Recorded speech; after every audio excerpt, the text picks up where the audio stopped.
Да что тут прикинь? Ну как соловей, ну что ты, приколись. Ну она чтобы что, записывать музыку? Да. Да, тут неудобно. То есть. Идем туда. Отойдем в сторонку.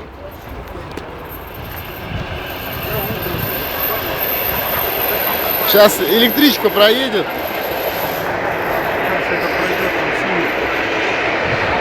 Едет электричка, шумит.